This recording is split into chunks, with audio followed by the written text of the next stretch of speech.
short track drivers gather here. 400 laps of the toughest, most competitive, and most exciting racing you'll find anywhere. The NASCAR Winston All-Pro Series again finds a tight points battle with 2 events to go. Two-time series champ Jody Ridley leads points, but the 51-year-old Georgia driver has never won the All-American 400. Just 17 points behind is 31-year-old Mike Cope, who's won 4 of the last 5 races in this series. Ridley and Cope are ready for the All-American 400.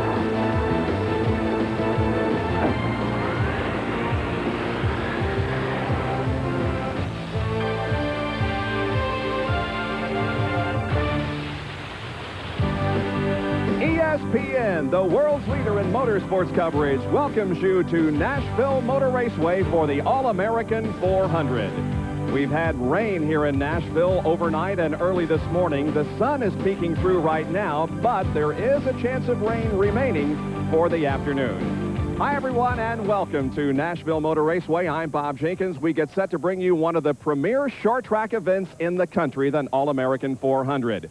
The Winston All-Pro Series is winding down with 2 more races to go and a great points battle going on between Jody Ridley and Mike Cope. Today's race, a pivotal one toward that championship. Nashville Motor Raceway was built as a half-mile facility back in 1958. It was expanded to a 5/8 in 1970, and Winston Cup races were held here from 1958 to 1984. Many drivers have gotten their start right here.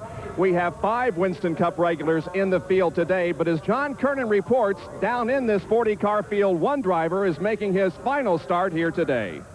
Well, Bob, a lot of history here at Nashville, and Darrell Waltrip has certainly been a lot of history making here. Beginning your career here in 1965, winning your first Winston Cup race here, and also 2 track titles, but this may be your last race here. Well, it may be. Also, like I say, I won a USAC race here, a USAC stock car race, so I won about 100 features here all total.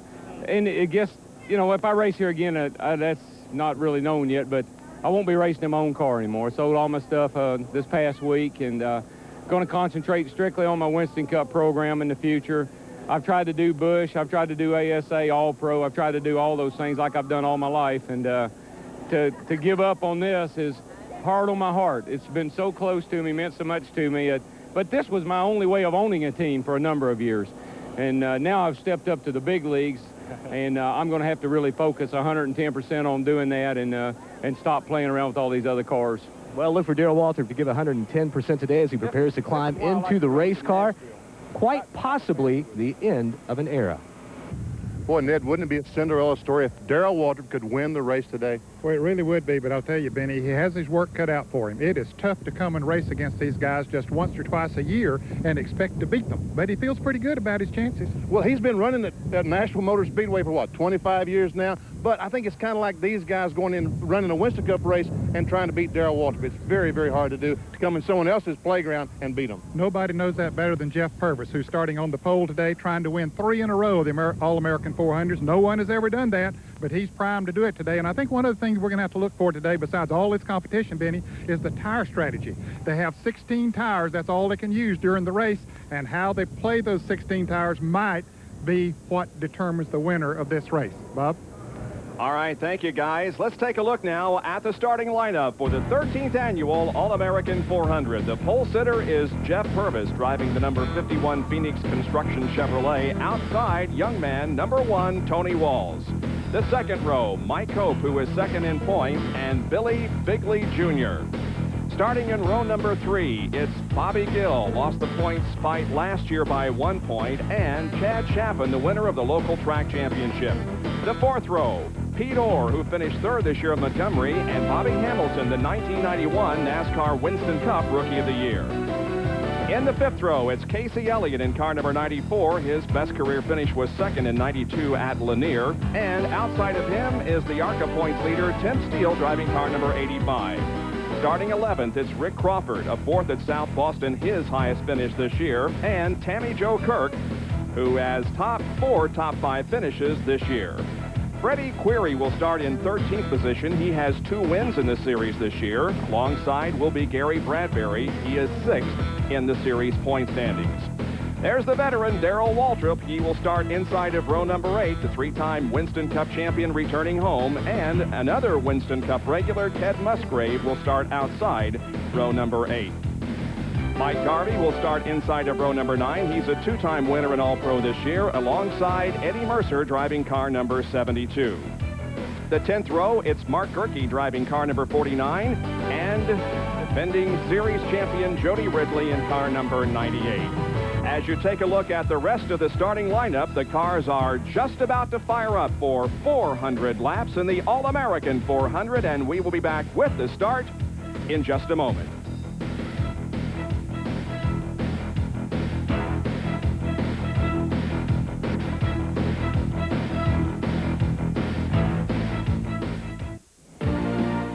ESPN Speed World is being brought to you by Valvoline. People who know use Valvoline.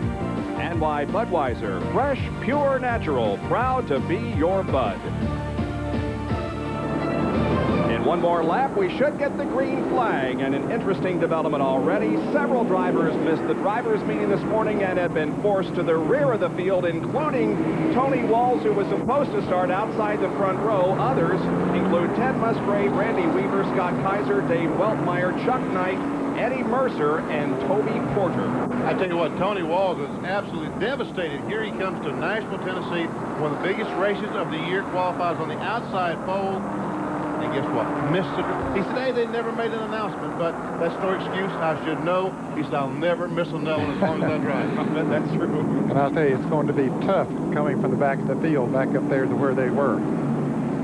Well, the 40-car field is now under the control of the pole sitter, Jeff Purvis. They're in turn number 4 looking for the green flag. That will send them on their way for 400 laps of racing. Billy Bigley gets the jump from outside the front row. The green is out. Boy, he got off to a good start.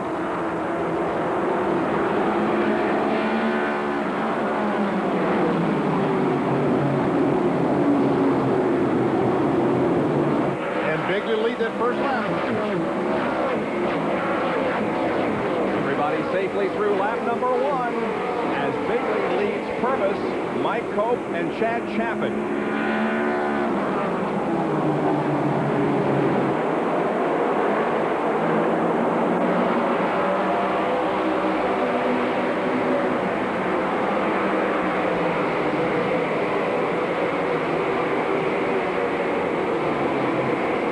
Still a good bit of side-by-side racing back in the pack, Bob. They want to get single file, but they don't want to give up too many spots to be able to get down on that inside groove. And it looks as if Jeff Purvis may have the faster car, but he can't get around Bigley. Back here, we see the 85 of Tim Steele trying to pass Casey Elliott in the yellow number 94, and now alongside 14. Casey Elliott just passed Tim Steele. Now back to the lead again. Here comes the 51 car Purvis. He's on the inside. They're side by side at the line. Race to turn number 1. They go in there side by side and race that way all the way through the corner. Bigley trying to hold on to the lead, but Purvis trying to get it on the inside as Mike Cope looks on right behind Purvis. Yeah, he's looking for a place to go. He had a notion to make it 3 wide there a lap ago, but he decided that was not the smart thing to do. I tell you what, Bigley is so impressive on the outside, Ned. Look at how well he's running out there. Normally, early in the race, the inside groove is the place to be, but he holds on out there and retakes the lead. And there is Mike Cope running in 3rd position. Remember, it's a very important race for Mike. He's 17 points behind Jody Ridley going into this event, and there's only one more race to go after this race. Now, the 51 car, Purvis is going to try it on the outside. He's going to lose 2nd spot. Cope pulls alongside as they go into turn number 3.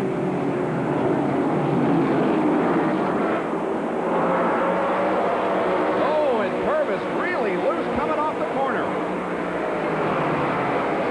He drops back to 3rd as Cope is taken 2nd now, still chasing Billy Bigley. I think Purvis has sort of got his rhythm fouled up now. Here comes Chapin up on the outside. Ooh. Oh, some contact. Oh, both of them into the wall.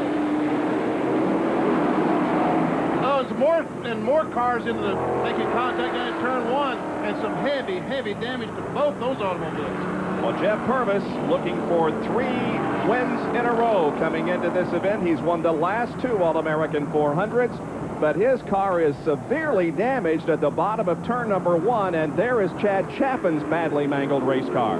As a matter of fact, Purvis's car is not rolling. Here's a replay of what happened. They went into the corner side by side. When they came out, there was contact. We can see, I don't think that Purvis realized that Chapin was on the outside of him. Well, I know he didn't know he was there. And they make some contact and turn both the cars directly in the wall. Chapin won 8 races on his way to winning the local late model stock car championship at this track. Wow. And there you see, Purvis couldn't turn his car. Once he was, that Chapin was on the inside, had his bumper right up there, and they were making contact long before they got to the wall, and Purvis simply couldn't turn.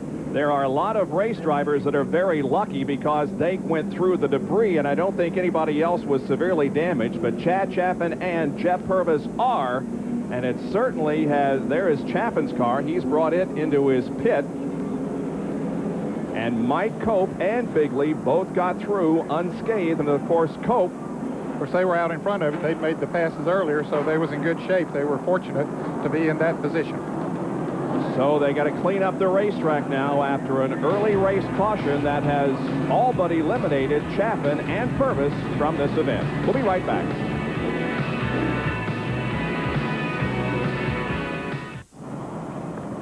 "20 laps completed in the NASCAR Winston All-Pro All-American 400. We're under caution because of this incident involving 2 top contenders. That's Jeff Purvis, our pole sitter, on the inside of the white car. Chad Chapin, the outside, he qualified 4th.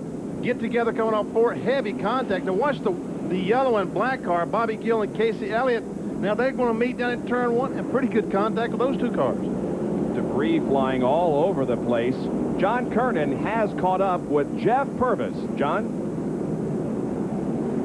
Well, Jeff, and early into your day after winning 2 in a row, not going to be able to make it 3 in a row. Yeah, I feel like we was going to really have a pretty good race car right here today. The car was, you know, we just didn't far enough along into the race to really see what we had. We just got in a little trouble. What happened? Did the reports from the pits from your pit crew said you might have had a tire going down? No, I think somebody caught me on the right rear there just a little bit maybe, and just turned me maybe into the wall. Jeff Purvis making an early exit from today's race, but he'll be back. And the green flag is out on lap number 22. Billy Bigley Jr. leads Mike Cope, Bobby Gill, Pete Orr, and Casey Elliott as Cody Ridley is back in the pack trying to work up through the traffic. Those front 2 cars trying to pull away early here. Bob, now there's only one previous winner of this race left in the field, and that's Darrell Waltrip. There are only 2. Jeff Purvis and Darrell Waltrip, and now Purvis out of it. Darrell Waltrip won this event back in 1987.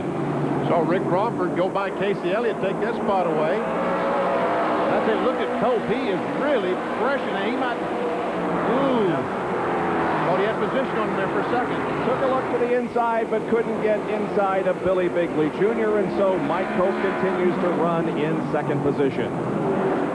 Chad Chapin, the track champion here at Nashville Motor Raceway, is also apparently out of the race because of that crash. Once again, here's John Kernan. Well, Chad, an early exit to the racetrack. It looked like apparently Jeff didn't know you were on the outside of it.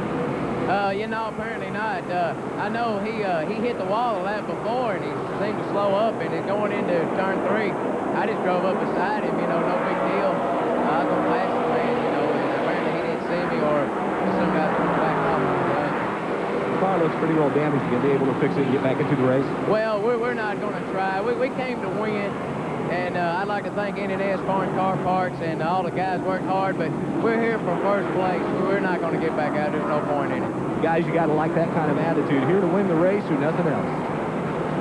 And so Chad will take a seat in the infield or in the grandstand to watch the remainder of the All-American 400, and it is a good one. Mike Cope has taken the lead from Bigley. Boy, he has come alive in recent months in that car number 25, winning 4 of the last 5 of the last 8 of these Winston All-Pro Series events. And Ned, you might know the guy that's partly responsible for this. Keith Thornton over at Automotive Specialties in Concord, North Carolina, is building the engine of that 25 car. And he's doing a lot of work in the All-Pro this year. It feels like he's got a handle on what these guys need. So that's one reason that Cope is running so well. Keith, one of the most respected engine builders in auto racing. Here's a couple of NASCAR Winston Cup regulars running together. That's Dick Trickle in 99 and Darrell Waltrip in 17. And Bobby Hamilton is right behind those two cars in the black number 38. And Trickle has moved up well from his 26th starting position. Running about 12th now, so he has moved up. And it's just not right when Dick Trickle is driving anything but number 99 that he's in today. That was his short track number for so many years before he went to NASCAR Winston Cup and went with the number of the car owner, but Trickle will always, in my mind, be number 99. And now Waltrip is coming right in on him. Waltrip's car seems to stick well down on the inside of the racetrack. And there, Trickle goes a little high. Darrell gets the nose up there, but Trickle has good momentum coming off the turn. You would almost guarantee that Darrell Waltrip would run well on the bottom of the racetrack. He has as much experience as he's had at this racetrack. How many laps he's went around this racetrack, both in this form and every other form they've had here. This racetrack used to be high bank, something very similar to Bristol. And you'd also think that Trickle would have in his portfolio a win here in the All-American 400. He's won just about every major short track event in the country at least once, if not more than that. But Trickle has never won the All-American 400. And there's a car up against the wall. That's Eddie Mercer in car number 72. Caution flag is out. And he's coming right back down in the groove in front of the leaders. Now he gets by, and the caution is out. The leaders slow down, so everyone's okay. Right front tire flat on Mercer's car. So the pace car comes out and picks up the leader, Mike Cope, on the 33rd lap of this 400-lapper. And a lot of action here in the first few laps of this race, and there's more to come. We'll be back with more of the All-American 400 from Nashville in a moment.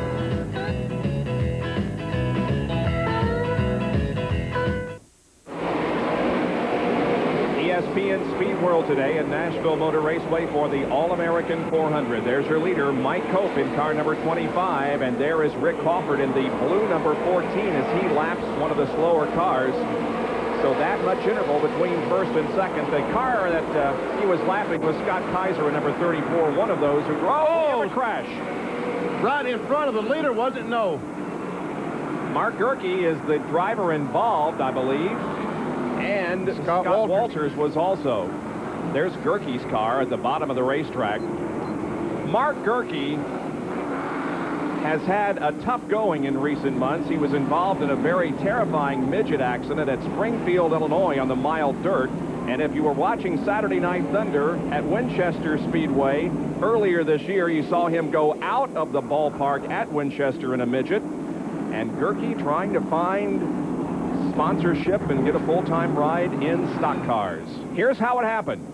Here's our leader, Mike Cope. He's the black car right in the left corner, right in the center of your picture now. That's the leader.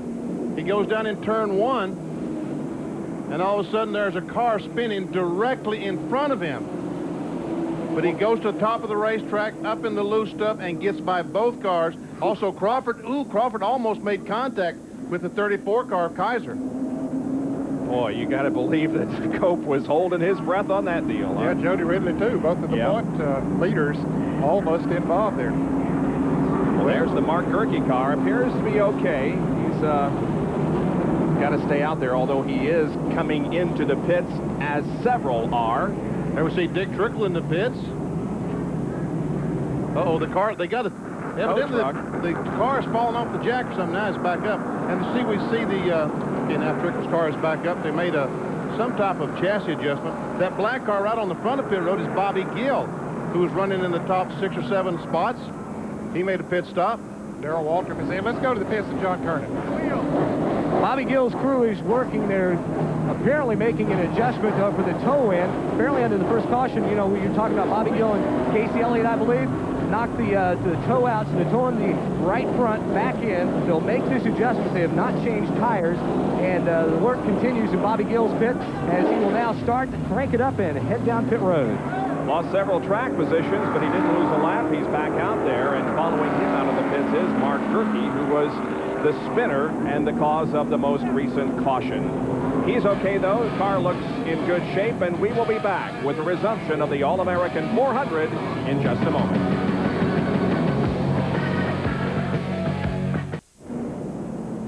Getting set for the restart on the All-American 400, coming off another caution period, and we were cautioned because of a spin involving Mark Gerke. But the bigger story, how Mike Cope and Jody Ridley both got through just barely.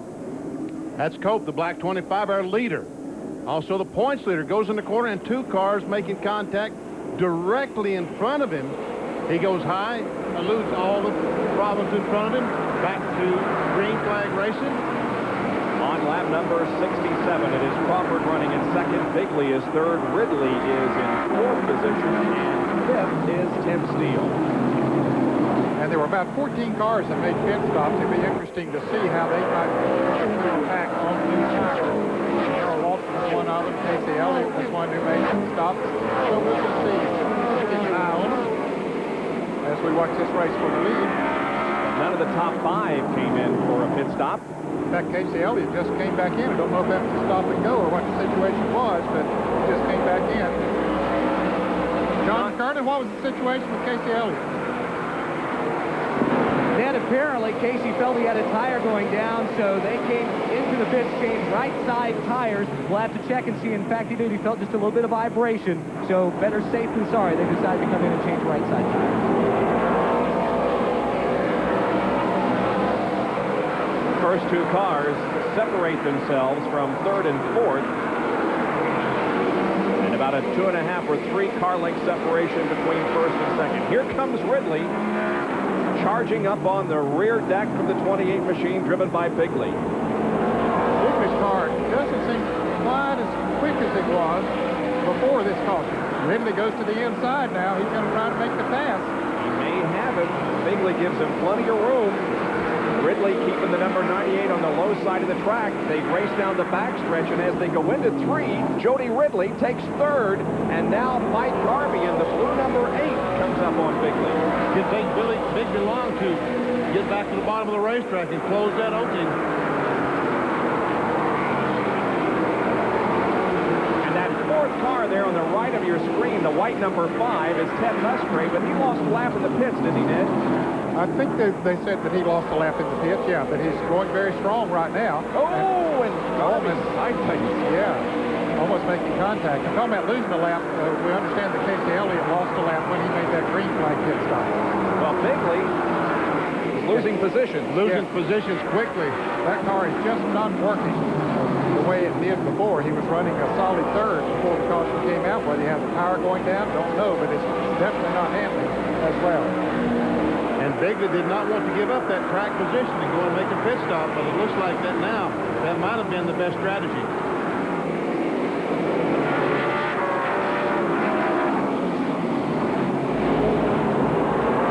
Mike Garvey, the blue number 8, twice a winner this year in all-pro competition at Martinsville and in Volusia County.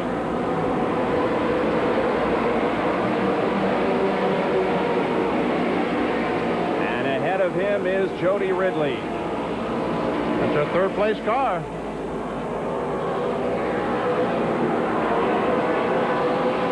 Ridley, the points leader, is third. Cope in second position is the leader. John, what is wrong with the 28 car? Been able to find out?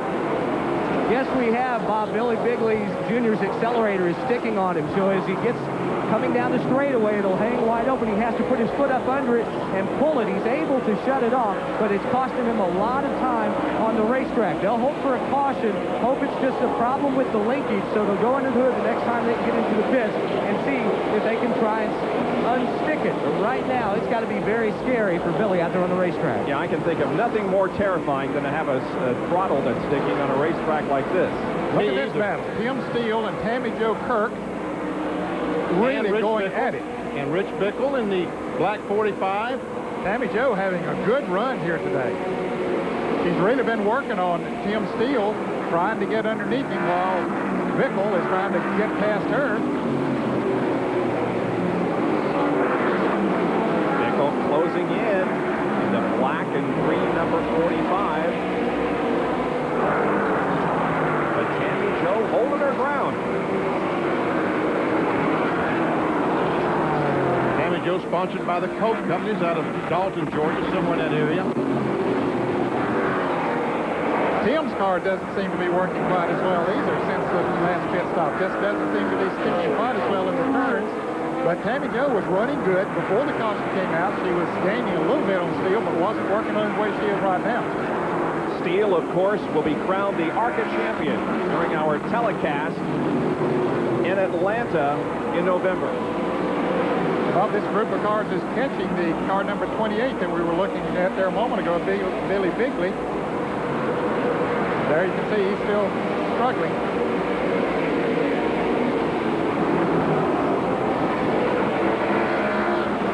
Bigley still 5th. Tim Steele is 6th. Tammy Jo Kirk is 7th. Rich Bickle is 8th. Best battle on the track right now. Now Steele looking to the inside of Bigley.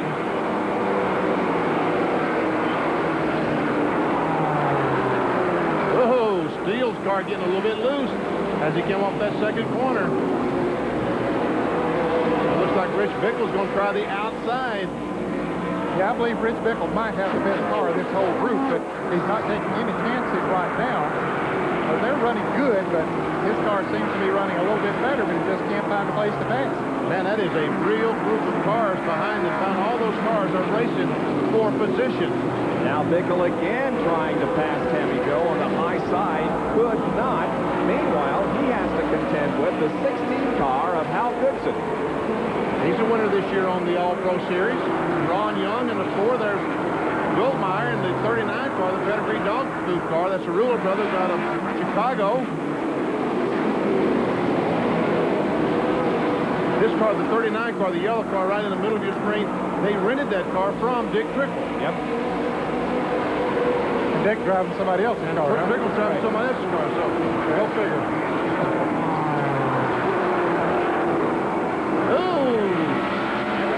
Scrambling to get around Bigley, who continues to have problems. And Tim Steele has just passed Bigley, and that jammed up this whole group even closer than they were. Wellmeyer got hung in behind Scotty Lovelady and let all the cars go by before he could get back out of that position. There is Bigley, having fallen back another position. Now, right behind this whole string of cars, they were seeing Dick Trickle and Darrell Walker were trying to make their way up there, but they got some tough going ahead of them.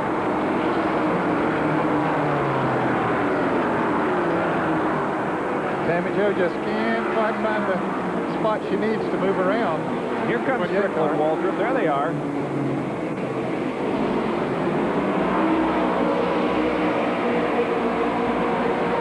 So their fresh tires that they put on really haven't meant very much because Cope is about a half a racetrack ahead of them. Mike Cope continues to lead the All-American 400.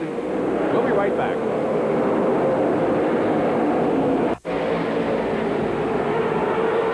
Mike Cope continues to lead the NASCAR Winston All-Pro All-American 400 at Nashville Motor Raceway. And look at the car he just lapped, Ned. It's Billy Bigley, who ran up front for so long. Really, yeah, he was in second place there for a long time, and he's really struggling now. But here's our second place car.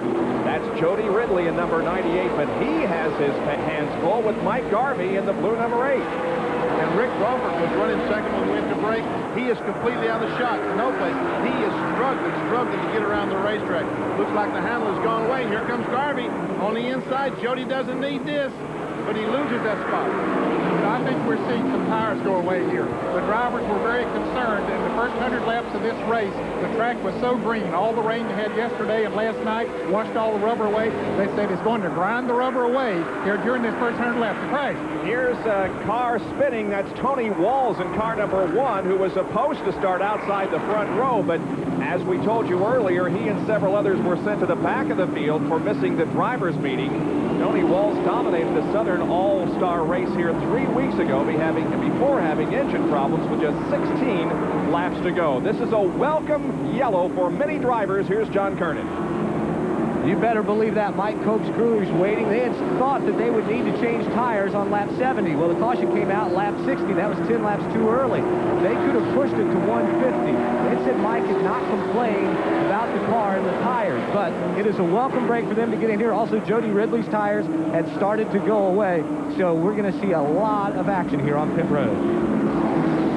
Here's a replay of the reason that we are under caution. Looks like Tony just comes off the corner, got the car out of shape, and never could get it back in shape. He got in the grass, and the thing is, he's lucky he didn't go back across the racetrack. Really, once those rear wheels got in that grass, his wonder didn't shoot it right back into the wall and then across the racetrack. Here are the pit stops, and John Kernan is there. Mike Cope will pull his Oldsmobile in. They'll go to work on the right side. Now, during a caution, they can change 4 tires. However, they have to do it in 2 different stops. So they will work on the right side now, change tires. They roll the tire off. You can see a lot of rubber buildup. Jody Ridley on the bottom of your screen, the leader in the points. Mike Cope on the top. Right side's already on for Mike Cope. He's down and away. Jody Ridley getting right sides. Windshield's clean. Jack is dropped. Jody Ridley is out, but Cope will beat him down pit road. Pit road as Cope wins it. Now catches up with the pace car. So we'll take another break and be back with more green flag racing from Nashville Motor Raceway in the All-American 400. The green flag awaits the field in a half a lap as we'll go back to racing in the All-American 400. The leader of the event is going to be Freddie Query, who has won 2 races this year in NASCAR Winston All-Pro competition, and he was the winner in a Southern All-Stars race here just 3 weeks ago. Green flag is out. We're back to racing on lap 110. Barry Bradbury's in second place, Darrell Walton in third, Dick Trickle fourth. Trickle sliding way up the racetrack, Ned, and getting past. Yeah, that car very, very slow as it comes off of turn 2. Looks like he missed a shift, and now he finally has it in high gear, but it looks like he could not get the thing in gear.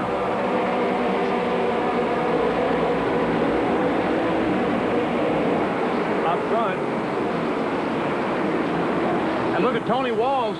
He's spun. He now has passed Freddie Query. He has the line back if he gets the caution to fall right for him. And Rick Crawford, who is running up front and doing so well, lost a lap in the pits. John, what happened?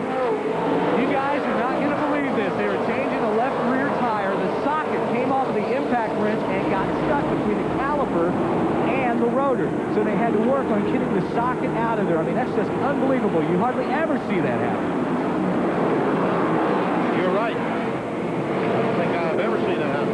Oh, and a car into the wall is Mike Cope. You're kidding. Cope is in the wall in turn 4. What a development concerning the NASCAR Winston All-Pro Championship. Cope, heavy damage in the front end of the car. He hit in about the same place that Purvis and Chaffin hit earlier in the race, and now Cope's disabled car is just sitting there at the top of turn 4, and Mike is getting out. Boy, what a tough break for him. Is that the right front tire I see leaned in about? Let's walk and see if we can find out what happened. Car's coming off the corner. Ah, looks like he started to pass the white car on the outside. And the white car didn't know he was out there. That's right. Carried him right into the wall. These are the instances that make and break championships. He was over the damage. He was on a hot streak. And he had a hot car here today, too. Sure did.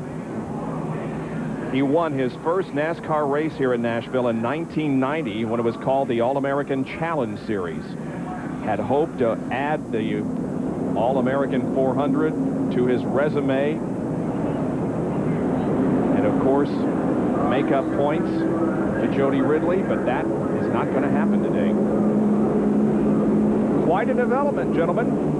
Yes, it is. In fact, Jody Ridley, if he can finish this race, is going to put himself in great shape to win his 3rd straight NASCAR Winston All-Pro Series championship. One more race to go after this at Myrtle Beach, South Carolina. Yes, November the 28th will be the final race of the 1993 season to determine the champion. Well, it's been a busy day for those down in the garage area. A lot of parts are being utilized as the crews try to keep the cars out there. Here's a track fact.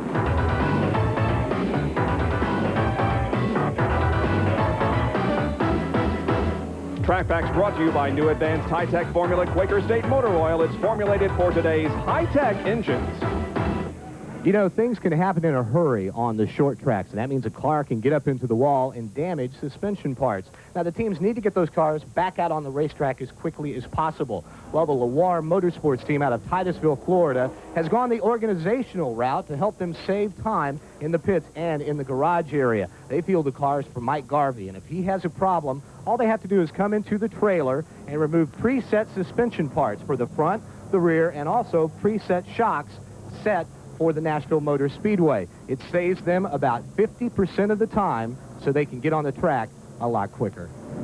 I'm not sure, however, that this 25 car is going to be salvageable. Here's what happened again to Mike Cope. You'll see him come into the picture here behind the leaders, and he's on the outside of a white car. They get together, and Cope just slams the outside retaining wall very hard. John Kernan is with Mike. Well, Mike has climbed from the car. He's headed back down to the garage area where they're going to go to work on the car. Mike, is it fixable? Bad lap cars, I tell you. Old boy in the 49 car ain't got no tires on it, and he just run down there and run it over the other guy. And I tried to stop and couldn't. He took the left front of it, that turned the car up in the fence. It hurt the Manheim Auctions greater tap belt auction car today, but I believe we showed him we had the dominant race car. It ain't over till it's over. We're going to fix it, get back out, and chase the points. Well, you got to like that attitude. Mike Cope and his crew never say die. They're in it for the points championship. And, Mike, let me ask you one more thing. We were talking possibly Busch Grand National next year for you. We're looking forward to it. We're working on some deals right now. I'd like to comment more, but we'll take a little break on that. All right, we hope to see Mike Cope in Daytona in February. They had to have a lot of work to do, I'll tell you, getting that car back into running order because there's a lot of front-end damage, especially in the right front, where the car made heavy contact with the fourth turn outer wall. Mike Cope brings out the caution. We'll take a break and be right back with more.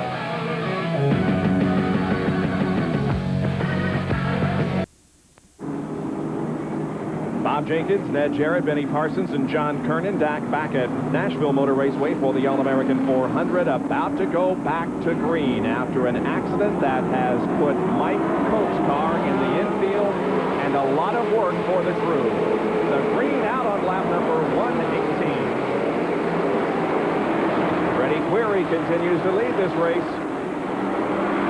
Now, when we talked to Mike Cope, he indicated that it was the number 49 car that he had trouble with. That would have been Mark Berkey. He meant the 48 car of David Probst, a white car, and that is further evidenced by the fact there you can see that there is damage on the left rear of the 48 car. Your other left, that's the right rear, Bob. Oh, okay.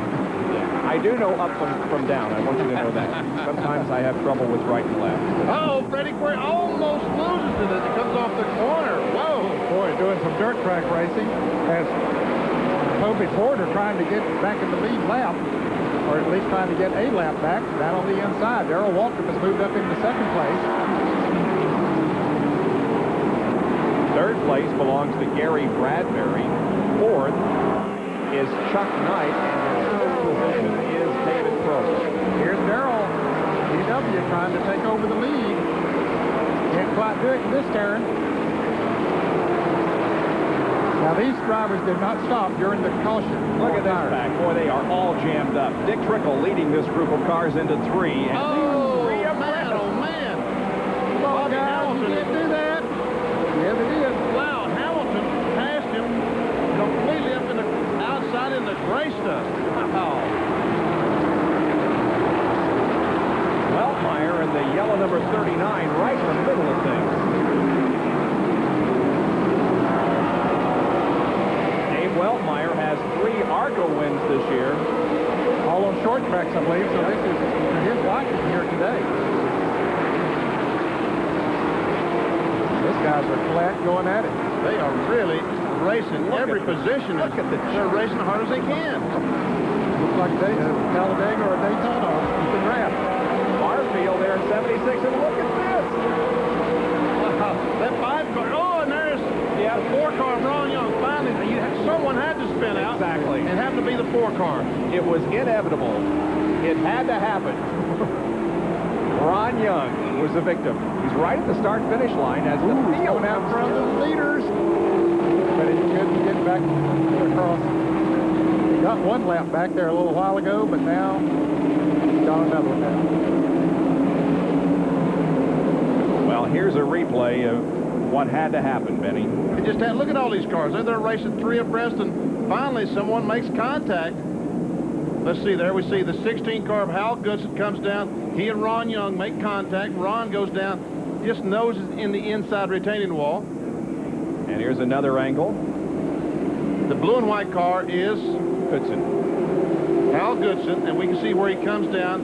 He and Ron Young makes contact. Yeah, Goodson was trying to get under the 71 car of Bobby Gill and just trying to put too many race cars in too small a place. So it's our 7th caution of the afternoon. It comes on lap 125. The record number of cautions for this event is 16. That occurred back in 1991 and 85. Last year we had 10 cautions for a total of 85 laps in this event. A little bit of damage on the right front of the car, but doesn't look like it'll be anything serious. They're still rolling at least. They can get the pits and they'll check it over. Well, great crowd here this afternoon, yeah, especially in threatening weather. Yeah, and all of the publicity that this race has gotten. Not necessarily good publicity, but the racetrack manager is filing for Chapter 11 bankruptcy. And the Fair Board, of course, controls a lot of the activity here at the racetrack, and so there's been a lot of legal haggling that had to be taken care of before this race was put on. And, yeah, we have got a great crowd. Of course, Bob Harmon, the promoter of this event, he's not the regular track operator here. Never see Walters, the leading Rookie of the Year candidate in NASCAR All-Pro. And we see Darrell Waltrip, who is running second in this event. Back of Freddie Query, and Darrell Waltrip returning home to the track where it all began in his long career. We ask him, do you enjoy returning here to Nashville? I love it here. It's home. A lot of fond memories. I rolled off I turned upside down right here where we're standing one night. Came off a racetrack and flipped upside down. I can walk around this racetrack and give you a lot of fond memories. I think the thing that hurts me the worst right now is what's going on here in Nashville with the racetrack and the Fair Board, and that can't something more positive be done to restore this place to its old form, the track that I remember and the track that the fans remember. It's a shame when politics get involved in something as simple as a racetrack. Well, Darrell Waltrip has 55 wins on this racetrack in various divisions. Darrell Waltrip currently second. There are a lot of race fans around this area, and certainly they want to see racing continued here. And hopefully, as he said, things can get squared away so they can. Well, I'm told that 12 people have put their name in the hat to be the promoter here next year. I wonder, could Darrell be one of the 12? Well, that's an interesting question. We'll take a break and be back with more from Nashville Motor Raceway and the All-American 400 right after this. Welcome back to Nashville Motor Raceway in Tennessee for the NASCAR Winston All-Pro, All-American 400. Now, while we were away, we had this little incident involving several cars, well, many cars. We had a mess. I mean, just a mess. Poor old Tim Steele, he gets clipped as he tries to go by, cuts the right rear tire down as he spins around that red number 85. Now, watch this. And just about everybody else got bumped. Yeah. Maybe not hard. There's the car number 34 spinning down on the inside. That's Scott Kaiser. Man, oh, man. It was amazing, really, that there was not more damage than there was. They got it cleaned up. The green flag waves, guys. Chuck Knight and A.W. Kirby eliminated because of that incident, and here we go back to green. It's still Query in the lead with Waltrip second, and now the 78 car of Gary Bradbury sliding up and losing positions like Trickle did. And here comes Darrell. He wants the lead. Oh, he didn't quite make it, though.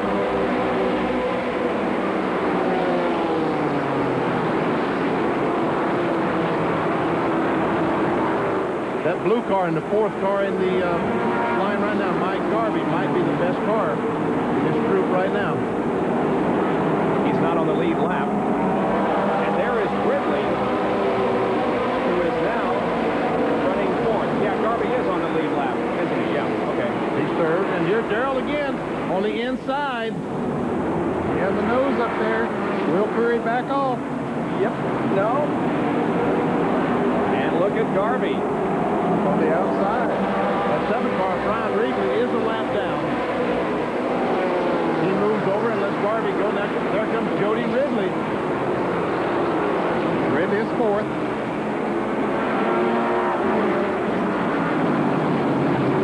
Bobby Hamilton is fifth.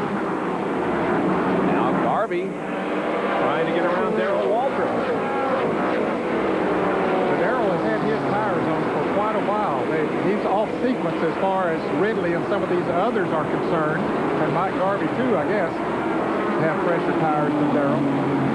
Trying to ration out those 16 tires that they have and try to put them on at the right time. And Gary Bradbury, who was running third at the beginning of this sequence of racing, is coming into the pits. There he is. Something happened right when the green flag came out because he headed for the top of the racetrack. And now he comes in to have the car checked over. Feels like something is wrong in the rear of the car. John Kernan, can you see what they're doing? Vinny, it looks like they're checking in the track car area that maybe something is broken away there, or they might have one of those three-link suspensions where you've got the rod coming in at the top of the housing, and that might have broken off. But that seems to be the area of concern. At first, we thought it might have been a tire going down, but now it looks like something in the rear end area. So we'll check it further, but right now things do not look good for this team. But boy, there is a lot of action on the racetrack. Garvey has taken the lead, Query back to second, Ridley has moved to third, and Waltrip is back to fourth. Well, that's the difference in the newer tires that Ridley and the Garvey car have on over Query and Waltrip. Their tires are much older, and it's really showing up right now. As the race wears down, it might be good strategy that these guys save their tires. I'm talking about Freddie Query and Darrell Waltrip, but there's Bobby Hamilton going by Darrell on the outside. But right now, they look awfully bad as these guys just blow right by them. Well, they changed. Darrell changed. He and Query both changed tires at about the 60 lap mark, maybe 62 laps. So their tires have been back on there almost 100 laps, where the others changed at about 100 laps. John Kernan can update us on Gary Bradbury. Well, Bob, it's what we thought it might be. They've got one of those three-link suspensions. The third link that is up on top of the housing that connects it is what is broken, so they're headed to the garage area. Looks like their day is over. So add another car to those out of the race. As Mike Garvey continues to lead in car number 8. Query second, Ridley third. Bobby Hamilton is now in fourth position, and Darrell Waltrip has dropped back to fifth. 157 laps are completed out of 400 in the All-American 400. We'll be right back. Back of the All-American 400 in Nashville Motor Raceway, Mike Garvey in car number 8 continues to lead this race, but Bobby Hamilton, another NASCAR Winston Cup competitor who gained his experience here at Nashville, is running a close second in car number 38, and look who's back in the race.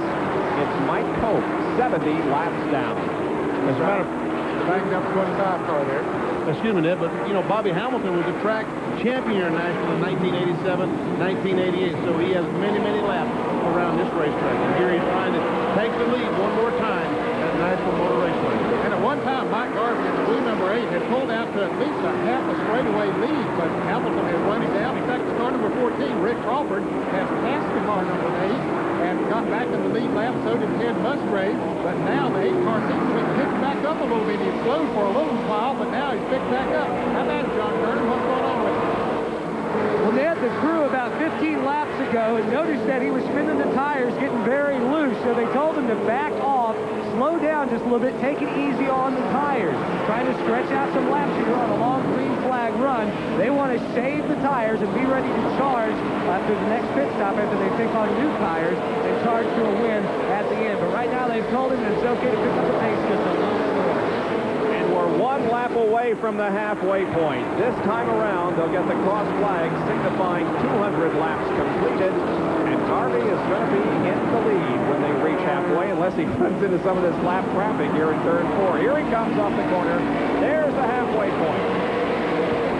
Well, he has been in some heavy traffic for the last little while, but he's maneuvered on through all of it pretty good. The car seems to be working well on the inside of the track. Bobby Hamilton, the black car there, seems to be working well also. Hamilton just, though, has not been in a position to take the lead away from Mike, although he has been close. And now Casey Elliott goes another lap down. That makes him 2 laps down, according to my calculations. Bob, he lost the lap a little bit earlier when he was down on 5 cylinders. They've changed the wiring harness on that car now, so hopefully he's back up to 6 cylinders. That's 2 laps down. Mike Cope is just out there trying to get as many points as he can. But he's running pretty good. I tell you what, they were able to put that car back together pretty well because he goes by Rick Crawford. The car number 39 almost off the farm. Did he do a great job of straightening that car out? That's Dave Weltmeyer, and he was all over the racetrack coming down the straightaway, sideways, this way, that way, but he finally got it straightened out. Here it is again. I thought he was wrecked for sure. I didn't think there's any way he could straighten that thing out. Ryder got a little bit of help. Yeah. In fact, he did. Yeah. And looked like Mark Martin at Charlotte last weekend. Just all over the track. But boy, is he doing a job of straightening that car out. Oh, man. And he was still driving. That car didn't straighten itself out. Yeah. Weltmeyer was turning it every inch of the way, trying to get it going back straight again.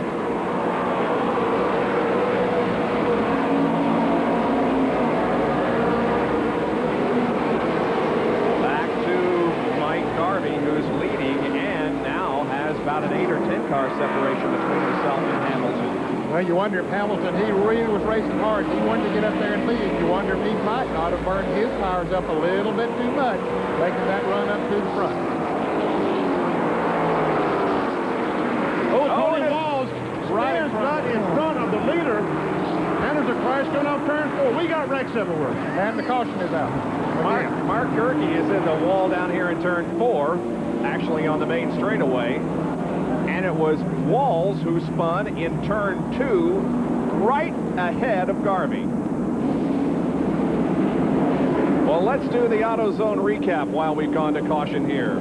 Mike Garvey has led 46 of the first 200 laps, 8 cautions for 52 laps, 4 leaders, 4 lead changes, and an average speed of just over 72 miles an hour. We have had 4 leaders: Garvey, the current leader, Freddie Query, Mike Cope, and Billy Bigley Jr. And those cars out of the race include the pole sitter, Jeff Purvis, Chad Chapin, who was taken out with the accident with Purvis, Eddie Mercer, Pete Orr, also out of competition. Here's a replay of what happened up here in turn. This is Tony Walls in the red car going down in turn 1. Remember, he was the outside pole sitter, had to start at the rear because he missed the driver's meeting. He goes in the corner, gets out of shape, and spins directly in front of the leader. And then down the front stretch out of turn 4, Mark Gerke spun sideways. Looks like, is that Hal Goodson? Yep. Yep, car number 16 is Hal Goodson getting on by. And the leader is in the pits. Here's John. Well, it will be right side tires this time, then they'll go back out and come in and plan to change left side tires. You got the 38 car on the bottom, 8 on the top, right side's already down. Now, one thing, the front grille on the 8 car, Mike Garvey's car, had a bunch of buildup of rubber. Now, right side's on Bobby Hamilton's car. He's still up. Bobby Hamilton waiting. The jack is down. Hamilton will go away. And just to get back, a lot of rubber is shaved off here at this racetrack off the tires, just like you see at Darlington. There was a lot of rubber buildup on Mike Garvey's front on Mike Garvey's front, guys, so we're going to have to watch that and see if they get that cleaned off, or it could cause an overheating problem. 207 laps have been completed here at the All-American 400 at Nashville Motor Raceway in Tennessee. We're glad you could join us. We'll be back in just a moment. Back in Nashville, where the green flag will come out shortly to resume this All-American 400. Up front is Dick Trickle. This sounds like a NASCAR Winston Cup restart. It's Trickle, Musgrave, Waltrip, Ridley, and Trickle, the top 5. Oh, and Dick Trickle didn't get going. Musgrave takes the lead. Remember, that happened earlier on a restart. That's right. He did not get started once before. So Ted Musgrave, who was a lap down not too long ago, is in the lead. And Rick Crawford, a couple laps down, he's trying to get a lap back, and he passes Musgrave. Yes, he got it. Now the battle is for second between Dick Trickle and Darrell Waltrip, and Waltrip is going to get it. Passes him on the outside, and here comes the 98 car, Jody Ridley. He's on the outside of Trickle as well. When Crawford got back to the lead lap, that makes 13 cars now that are in the lead lap. And Jody Ridley has moved to third. And Trickle is having all kinds of problems getting going. He did not pit that time, did not change tires. Well, they're saving those new tires for the end, but it's going to cost them here right now, especially Trickle. There we see the leader of the race, Mike Garvey, who was leading when the caution fell. He went in the pits, changed 4 tires, trying to work his way back. It looks like he's doing a pretty good job at it. He's 6th. He passed Trickle for 5th. And there's Hamilton by Trickle. Tammy Jo Kirk. She's on the lead lap. So is Hamilton, Steele, Gill, Query, Goodson, and the 14 of Roberts. They just got back to the lead lap. Now that last caution really helped Darrell Waltrip. He was due for a pit stop, had been on the tires that he was on for about 135 laps, so that really came at a good time for him. He has fresher tires than Ted Musgrave. Shouldn't have much problem moving around. He's on him in third. And what you guys suggested when we did our opens earlier today about Waltrip in what would appear to be his final race here in Nashville, if he could win this thing, he's in a good position right now to do so. Darrell Waltrip has sold all of his equipment, other than the Winston Cup equipment. All the Bush, all the All-Pro, all that equipment is gone. He's going to concentrate solely on the Winston Cup. Just orange car to run here this weekend. Orange, one of the cars he has sold. Hamilton and Garvey are battling for position. Garvey took the spot away.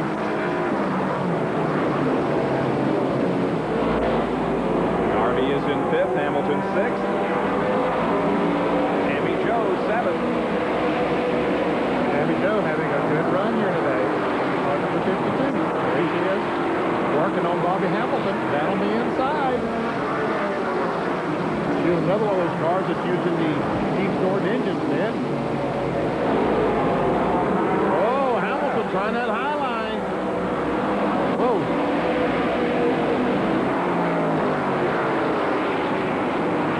He's probably going to try that again. Yeah. I don't think it's going to work.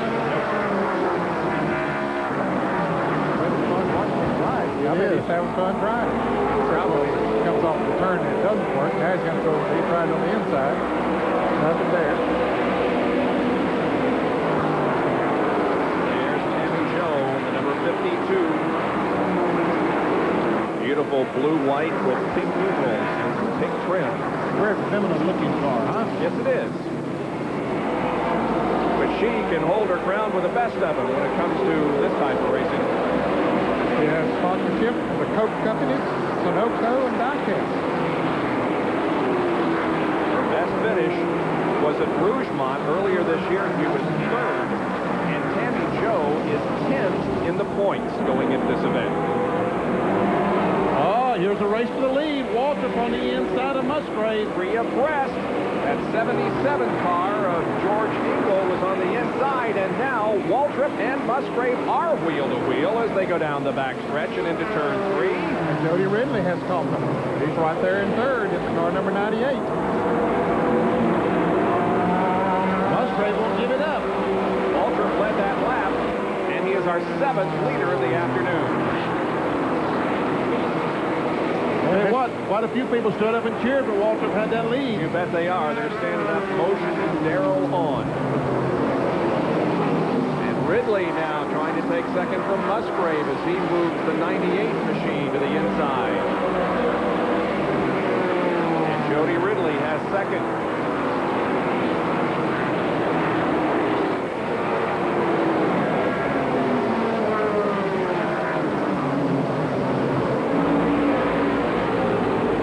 Elliott up on the outside in the yellow number 94. Now, Ridley is in great shape as far as the points are concerned because Mike Cope, who wrecked earlier at the halfway mark, was being shown in the 36th position. Now, if he stays out there and runs, other cars have problems, he does have an opportunity to pick up some 4 spots. As they head for the final race of the year at Myrtle Beach. Ridley trying to become a 3-time champion of the Winston All-Pro division. He is currently second. Darrell Waltrip, local hometown hero, is leading the All-American 400 with 233 laps completed.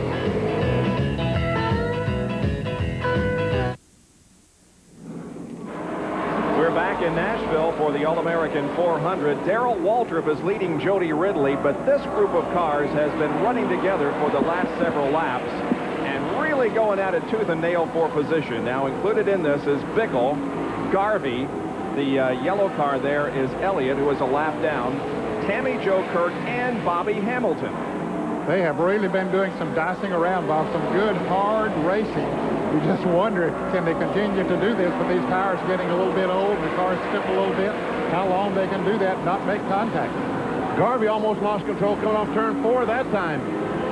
Casey Elliott is several laps down in this group of cars, but he's faster. Oh, contact. Bobby Hamilton up on the wall, almost went over the wall, but he brings the car to a stop. Wow. Well, again, it was one of those situations where you just felt that something was going to happen. Watch again as Hamilton tries to get underneath the 52 car of Tammy Jo Kirk. I think she had to slow a little bit coming off the turn, thinking she was going to hit Elliott, and then they get together, and Hamilton's car goes up on the side of Tammy Jo's car, down to the inside retaining wall, almost goes over the wall, as you said, Bob, but goes back out on the grass, stays down on the inside of the track. A lot of damage to his car, though. He scattered some photographers who were right down there against the inside wall, and here it is from another angle. Once again, looks like Tammy Jo and Hamilton make some contact initially. She gets out of control, and if she'd looked to the left, she'd have been terrified because there was a great big old race car right in that window with her. So Bobby Hamilton rides out a nasty accident here, and the car comes to a halt at the end of the backstretch. He is out of the car, walking to the ambulance. Bobby Hamilton is okay. Well, we should be seeing some pit stops here. Here comes Jody Ridley in. Most of the leaders stayed on the racetrack, Bob. Well, Darrell Waltrip did. Yes. And you see, Darrell Waltrip has already used 2 of the 3 sets of tires he had in the pits, and still with about 140 laps to go, he probably needs to save those tires. Let's go to the pits and John Kernan. That's exactly right. They have decided to hope for a caution with about 60 laps to go. Now on fuel, they're fine to run to lap 389, 11 laps from the end. They saw everybody else duck onto pit road. They want to save that last set of fresh tires for the end. So Waltrip does not pit. He will have the lead when we go back to green flag conditions. But Jody Ridley and several others have come in during this caution for an accident on the backstretch involving Bobby Hamilton. Here comes the field through corner number 4, headed for a green flag and the restart of this All-American 400. It's Waltrip up front. Bobby Gill in number 71 is in second position as we go back to green on 271. And Tammy Jo Kirk is third. She didn't even make a pit stop. After all that damage to the side of her car, she stayed out there, felt it was okay, I guess. We'll see if she can hold her position. Tim Steele is coming in toward the back of her machine, and now he's to the side of Tammy Jo and takes over that position. Mike Cope, there he is in the number 25 car. Doesn't have much of a front end, but he's still out there after an accident early in the race. They made repairs, got him back out. He's trying to complete as many laps as possible and get as many points as possible. Still showing 12 cars in the lead lap. That's Hal Goodson there in the blue and white number 16, the downtown radio service out of Charlotte, North Carolina. That downtown radio service is. Ooh, 3 abreast as they try to get by Cope on the back as Rick Crawford goes by. Chris Crawford and Goodson are those cars in the lead lap. There's Jody Ridley down on the inside. He did make a pit stop, and he's trying to make his way back to the front. Let's go to the pits and John Kernan. Then we've caught up with Bobby Hamilton. Bobby, that had to rank as one of the wildest rides you've ever taken. Yeah, it really was. It's just a shame. I never had a car that good here, John. I mean, I never, ever run the car flat out. I knew it was going to be a tire game. And the 52 car in front of me, you know, I kept nudging, carrying on, just let her know that I was a lot faster. You know, from where I've been racing the last 3 or 4 years, courtesy means a lot. These people got a lot to learn about courtesy.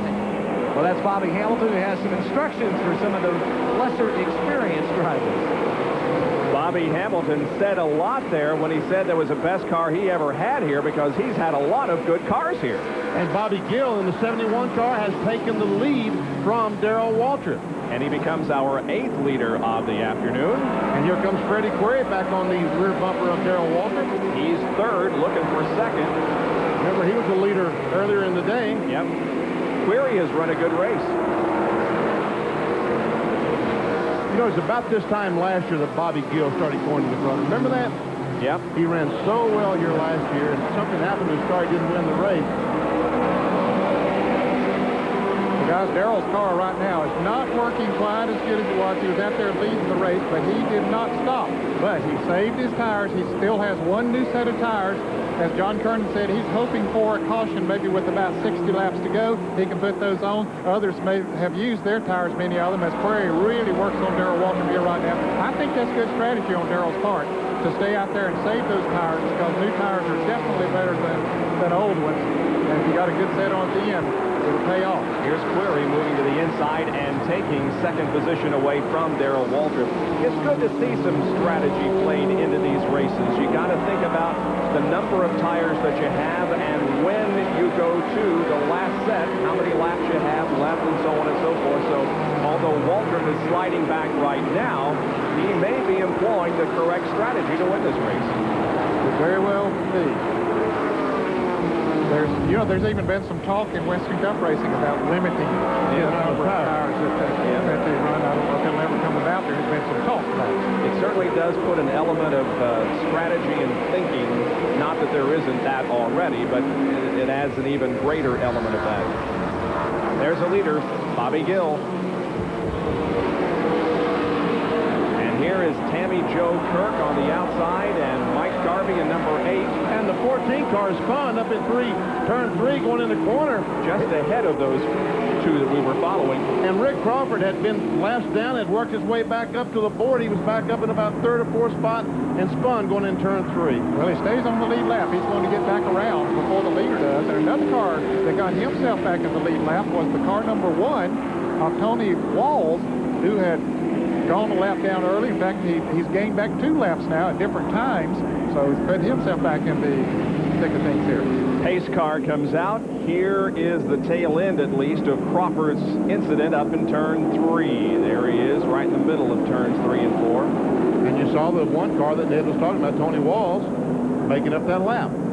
There he is. There's Tony. A couple of his friends, James Cagle and James Cartwright, gave this young man some money to buy tires from down in Decatur, Alabama. They're here today watching and rooting this young man on. And again, we mentioned that he had qualified for outside the front row and had to go to the back for the start of the race because he missed the driver's meeting. And you can imagine what's going through his mind right now, knowing the car is running so well. And I'm sure he hates even more the fact that he was not able to make that driver's meeting. Well, Darrell Waltrip stays out. So does Query and Gill. Some do come in, including Tammy Kirk and the 85 car of Tim Steele. We'll be right back. Back at Nashville and the All-American 400 about to go back to green once again. Bobby Gill is out front. Freddie Query is second. Then Darrell Waltrip, Ted Musgrave, and Jody Ridley. Got 112 laps to go, and it's anybody's race. Waltrip sliding up the racetrack, almost losing a position, but he holds on to third. He's been on those tires for a little while, but he wants to keep them on a little while longer. It's too far to go yet to use up your last set of tires. Ooh, look at the 28 car. Really Bigley almost lost it coming off turn 4, but fortunately Dave Wellmeyer in the 39 backed off, let him have the spot. He's exciting to watch. He is exciting. Sure is. Yeah, he's on by pushing the button. Has a good battle for third here. Musgrave has got third from Darrell Waltrip, and Jody Ridley now works his car to the inside of Darrell and takes that position. Now here comes Mike Garvey in number 8. Looks like Garvey's going to take that spot away. But they all have the low pressure tires in DW, and you see his car just won't stay down.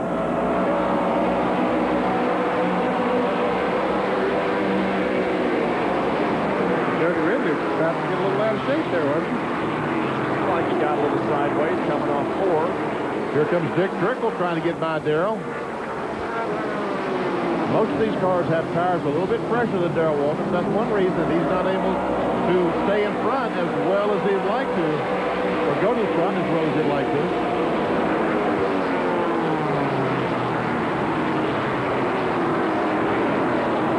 About the tire situation regarding the leader, Bobby Gill. The report is that he has another set left, and he's only got, what, about 40 or so laps on the set he's on? No, he's got about close to 100 laps on the set of tires that he's on, yes. Yeah, see, he stopped at about 60 laps, so he used the setup real early, while the others came in at about 100 laps, and put theirs on, then they came in about 200 laps, and he came in the second time at about that, so he has run as much as 140 laps on a set of tires, 135 laps.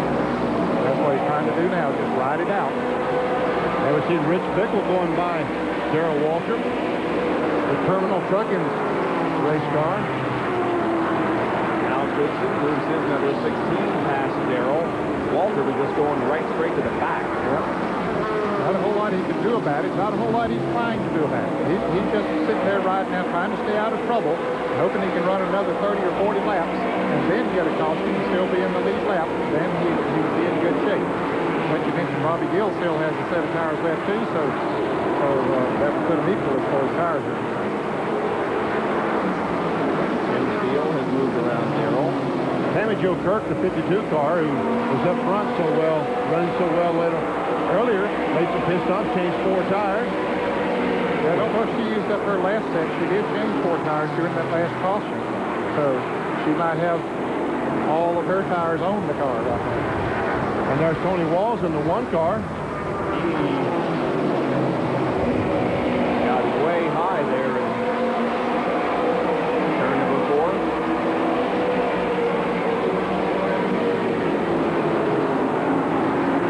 And Lon Young is trying to go by Darrell Waltrip. And even Mike Cope in that wounded number 25 is about to pass Waltrip. So Darrell has just completely lost the handle. Sure has. Here's the battle for the lead. Darrell's moved back to 13th. 13 cars on the lead lap. But Ted Musgrave wants to lead this thing. Bobby Gill, 71, your leader. Musgrave in 5, running second. There we see Billy Bigley. He was able to get one of his laps back. He's now 4 laps down. And Musgrave trying to position himself to get a bike coming off the corner. You know, we wondered about Tammy Jo Kirk a moment ago if she had used her last set of tires. We do have a report from the pits that she indeed put her last set on. So she's going to have to run about 115, 18 laps on this last set of tires. She's making good use of them there right now. She's not going to use them up, though. Running alongside Scott Walters in car number 55. Back up front, it is still Musgrave trying to get around Bobby Gill. And as they come down and cross the line, they complete 300 laps. We've got 100 to go.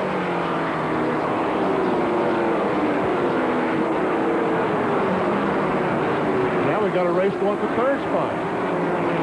Mike Garvey takes it away from Freddie Query. Garvey's run a very good race. An excellent race. Ridley is hanging in there in 5th position. Again, Mike Cope, also in contention for the championship, crashed early, but he is out there. Oh, and contact between Musgrave and Gill. More contact. More contact, and Musgrave gets the lead. Tim Steele almost hit the wall over in turn 2 the last time around, but he gathered it back in, lost a couple of positions while this battle was going on that track. I tell you what, it's hard to drive around this racetrack without making contact, you know? Watch this. Going in turn 3, there's a little bit of contact as you go down in the corner. Now Musgrave starts trying to come under him. Contact. They come off the corner. Guess what? Contact. Contact. But that's the way Musgrave got the lead. And Jody Ridley is moving past Freddie Query. That's for 4th spot, and he's got it.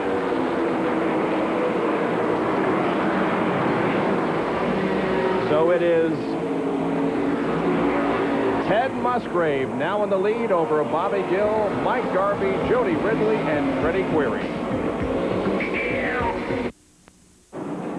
Good crowd on hand here at Nashville Motor Raceway for the All-American 400. We are under caution. While we were away, the number 25 car of Mike Cope spun coming off turn 2. Nothing real significant. We are now ready for some pit stops, and several needed pit stops, including Darrell Waltrip and Bobby Gill. And here they come down pit road, among others.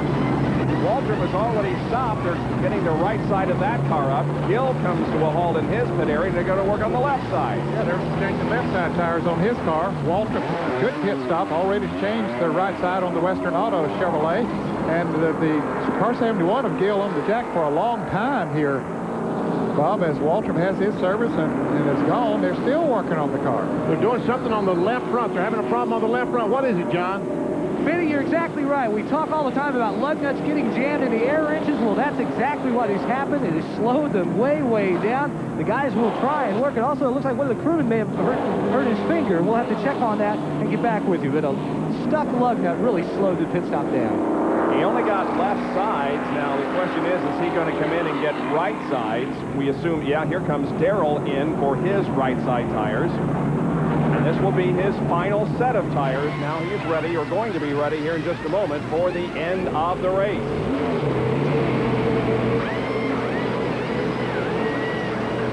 Hoosier tires going on. Darrell Waltrip's Western Auto machine, and he's away now.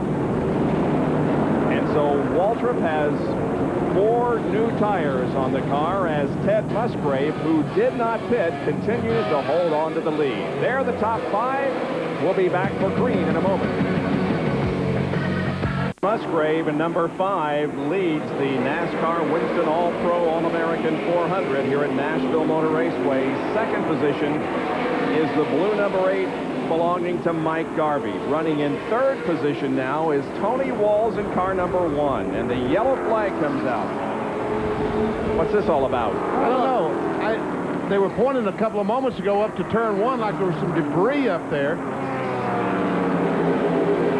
I know that Tim Steele went by a couple of moments ago and he had some damage to the right rear of his car.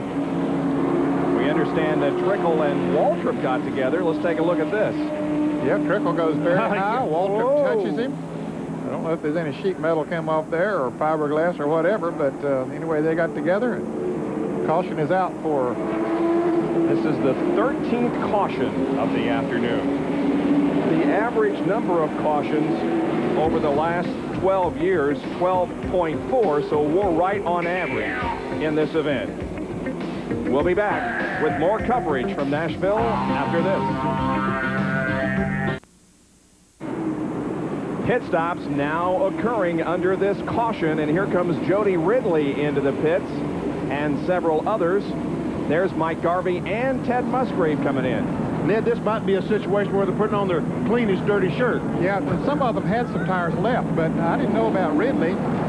But they might be recycling those tires, and some that they'd run earlier, maybe that felt good to them and hadn't run them as many laps. Darrell Waltrip only ran his first set of tires 60-some laps, and I wonder if he might not be saving those until the very end, maybe 30 or 35 laps to go if there's a caution. Well, time will tell, but a lot of strategy going on as far as these tires are concerned. Meanwhile, the top 5, as we are about to go back to green, Tony Walls has the lead. Darrell Waltrip is second, followed by Dick Trickle, Freddie Query, and the green flag is out. And we understand that Ted Musgrave put on a set of used tires. Sometimes after they're cooled off, well, that will make them go a little bit better. Walls becomes the 9th leader of this event.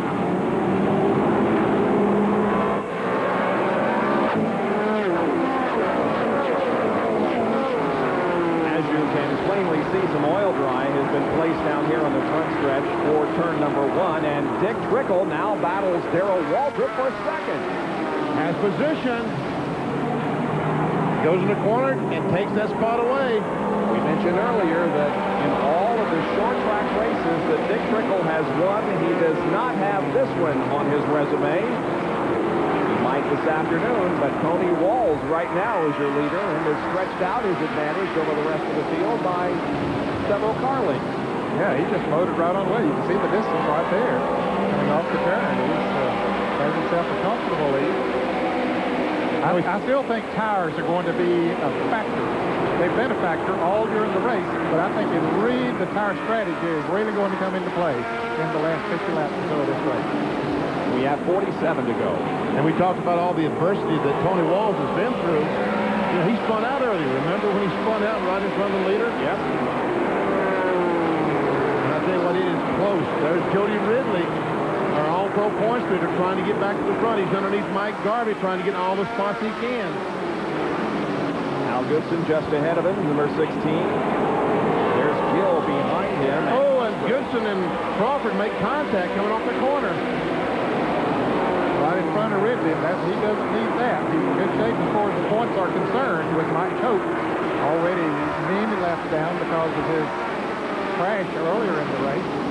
Crawford, number 14, is the 5th place car. Now 3 abreast. Woo. And this group of cars racing the way they are gaining on Darrell Waltrip, our 3rd place car.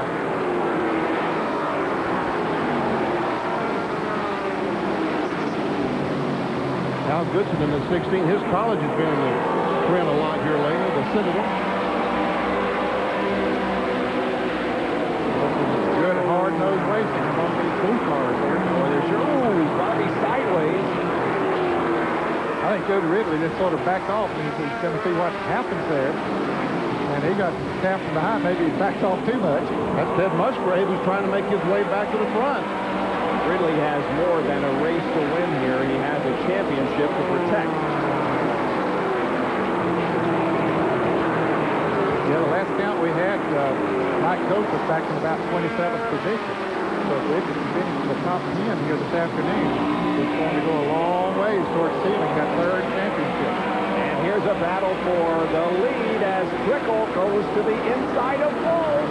Boy, he caught him in a hurry because Walls, look at the lead he had there a little while back. They bump coming off, and we have a crash off of 2. And Ridley goes by on the inside. Hill and Goodson hit the wall. Caution comes out. And Trickle is the new leader. Wow. Well, Bobby Gill had already passed him. Let's see, maybe we're going to find out here. This is the front straightaway, and we see that I thought Gill had already passed him. Meanwhile, here's Gill and Goodson side by side. They go down to the corner, and Crawford off the pace a little bit. Now, Gill and Darrell Waltrip, he tries to go under Waltrip, and the 16 car, Goodson, is there. They make contact. Darrell Waltrip was lucky that the contact was made right behind him because he was fixing to get in a wreck right there. He was. And not of his own doing. It just was about to happen. Here's Goodson coming in with right front damage to that car, sliding to a stop. There's his dad down there trying to clean the rubber out of the grill. Now let's see if my strategy on Darrell Waltrip. I said he's got a set of tires that's got only about 60 laps on them. The first set of tires he had on that was running off the... Here, we'll see this again. And see Darrell Waltrip sliding up there, and here's Gill coming up on him and about to hit him, but he gets hit from behind right before he hits Darrell. Yep, you're right. And look at Ridley. Boy, he could have been taken out in that yes, easily. Heads up driving by him, and Darrell Waltrip is in the pits indeed. I guess putting those 60-lap tires back on that Western Auto Chevrolet. Walls, Waltrip, both in. Here's Kernan. Tony Walls, the second place car, as Darrell Waltrip heads down pit road already. Tony Walls sitting there changing a left front tire. On the last pit stop, they changed the 2 rear tires. They had to look around for a tire for the left side that had the least amount of wear and put it on that left front. Tony Walls is away. 38 laps to go in this race, and any one of about a dozen drivers still very eligible to win this thing. We'll take a break and be right back with more from Nashville. Bob Jenkins, Ned Jarrett, Benny Parsons, and John Kernan back in Nashville. The pace car is off the track. We're about to go back to green and racing again. Dick Trickle is up front. Freddie Query is running in second position. Then Garvey, Crawford, and Musgrave, and Ridley. Here we go. It's harder to pick a winner right now than it was at the beginning of the race. It sure is. You can't count out Walls and Waltrip, who both made pit stops during that caution period. They're midway through the pack trying to come forward.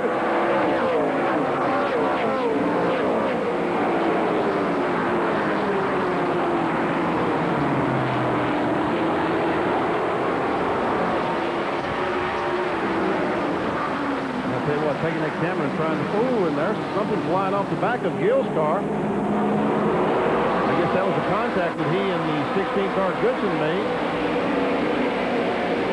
He still got debris flying off the back of his car. He just flew off onto the front stretch here. Meanwhile, here's the back to the lead. The Black 99 Trickle. And look at Garvey on the outside, Bob. He's taken second from Query. Now he tries to battle Dick Trickle for the lead. Mike Garvey up high, Trickle down low, and Garvey inched his way ahead, but now Trickle comes right back. Freddie Query, he don't know who to follow. Which one's going to prevail? The top 6 cars are right together on the racetrack. You can throw a blanket over it. Pretty good sized blanket, but it's as we say in racing, that's close. It's close. And Mike Garvey takes the lead. How about that? Here comes Query up on the outside of Dick Trickle. He saw Mike Garvey do it. He's going to try to see if he can get by on the outside. Garvey has 2 wins this year in all-pro competition at Martinsville and Volusia County. Meanwhile, here comes Musgrave, that white car on the inside. He's got position on Crawford. About to take 4th. And Tony Wall's car just gave up. No, he's still rolling. Very slowly. Very slow. There he is. Oh, that's too bad. Boy, he's had a great run here. Well, I changed the left front tire a while ago, but we understand there's something wrong with the left front, so he's going to stop on the racetrack. He's not going to get back around. Caution will have to come out. That's coming out. 4th. Yep. Caution is out. Wall's car is stalled inside off of 2. Now he gets it rolling again. Coincidental. Yeah. Caution comes out.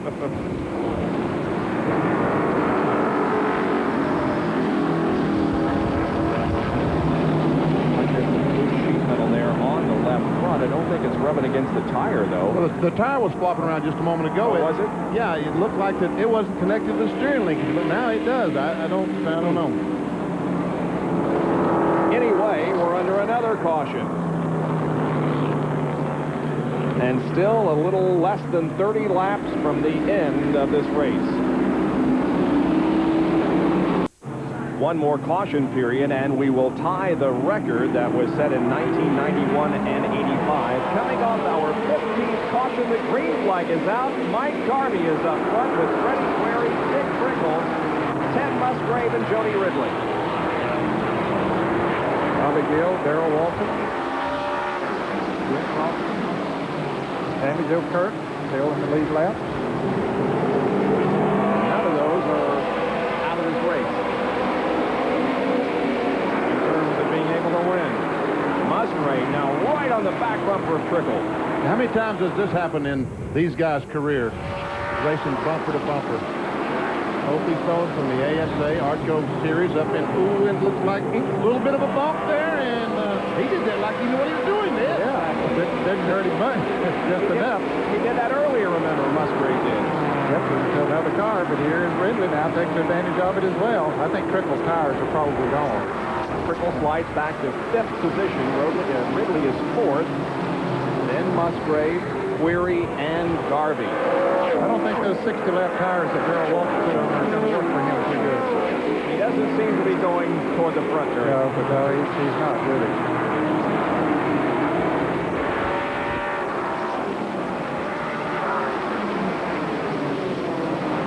Garvey moving, Crawford moving up high on top of the 7th. Ooh, they almost come together. Wow, did he? I thought they had wrecked. 20 laps to go. I think they knew what they were doing. I'll tell you what, if you bought a ticket today, Ned, you saw plenty of instances just like there was our cameras couldn't be watching, but yet it looked like someone was going to crash. There we see Crawford trying to get by the 71 of Gill. This is for 6th position.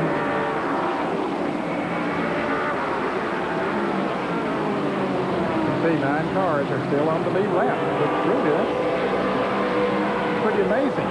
400 laps on a tough racetrack like this. Yep.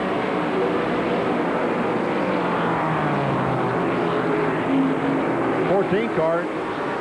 You Winston Cup fans might remember his sponsor, the Circle Bar Truck Stop out in Ozona, Texas. Remember, he used to be on Chet Phillips' car? Yep, Indy car and stock car. That's the sponsor on the 14 car, Rick Crawford. He's working on Trickle right now. And we see Tony Walls going back. He's been in the pit area for quite a while. He's going out one of our cautions, stopping on the back stretch. Crawford all over Trickle now. Sliding off turn 4.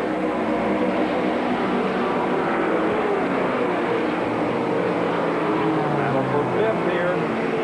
The lead continues to be held by Mike Garvey. Query is 2nd, and Musgrave and Ridley ahead of these two. Now he's going to try it up on the outside. There's the leader. And Garvey now has 15 laps to go before he adds win number 3 to his resume in 1993.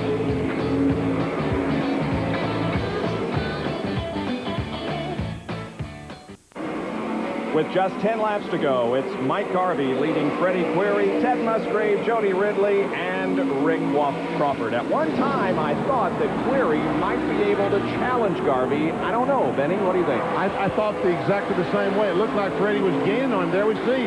That's the distance between 1st and 2nd. And I believe he's maybe pulled away a little bit the last lap or two. Rick Crawford and Jody Ridley now hooked up in a battle. That's for 4th spot. Crawford trying to take it away. And look at him as he dirt tracks off that corner.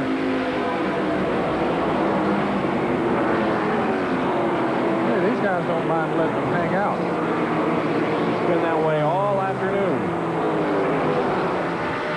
And amazingly, the sun has stayed out all afternoon. And this morning, I wouldn't have given you 2 cents to run this race, but the sun came out and it's been out all afternoon. Partly cloudy skies with 7 laps to go now.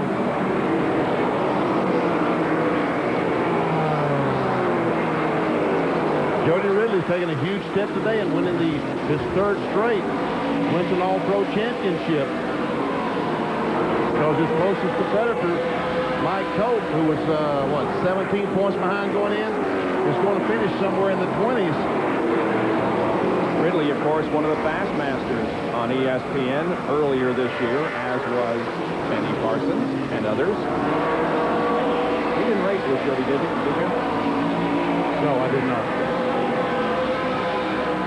In fact, you didn't race with very many people. I didn't race with anybody, that's right. has raced this in the championship. Really? I don't know. I believe he did a little racing. Looks like Crawford couldn't catch Jody. I tell you, I think he was dirt tracking up there and used his tires before they got him hot. Now Ridley's driving away from him. Less than 4 laps to go, 3.5. And it's still about the same interval between first and second as Mike Garvey has things well in hand. There's the completion of lap 397. 3 more to go. 3 more. He has run a great race this afternoon. He is originally from Muskegon, Michigan. He and his wife, Lisa, have no children. And again, this will be his 7th career win and his 3rd of 1993. He will get the white flag next time by.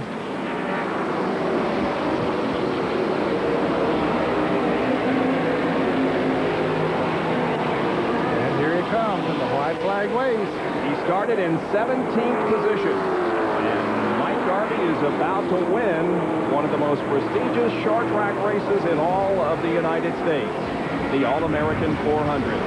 He has less than a half a lap to go now. Slower car in front. That will prove to be no problem as Garvey comes down and wins the All-American 400. Freddie Query finishes in 2nd position. Musgrave is 3rd. There's Lisa, his wife, celebrating with the crew. And Jody Ridley now has a 92-point lead unofficially over Mike Cope for the Winston All-Pro Championship. With just one more race to go at Myrtle Beach in November. There's Jody Ridley, so he did, as you indicated, Benny, took a big step toward winning his 3rd consecutive Winston All-Pro Series championship here today. Back at Nashville, and Mike Garvey emerges from his car in victory lane and receives the applause of the crowd, wins his 3rd race of the 1993 season. ESPN Speed World is being brought to you by new advanced high-tech formula Quaker State Motor Oil. It's formulated for today's high-tech engines. John Kernan is with Mike Garvey in victory lane. Well, a very happy Mike Garvey celebrating here in victory lane. 3rd win of the season. Tire strategy played out, but you guys seem to have one of the quickest cars all day long. I'll tell you what, this Loire Motorsports, Race Cars and Parts Agency rent-a-car Oldsmobile was fast all day. We had to just kind of keep myself under control. We knew we were fast, trying to save our tires.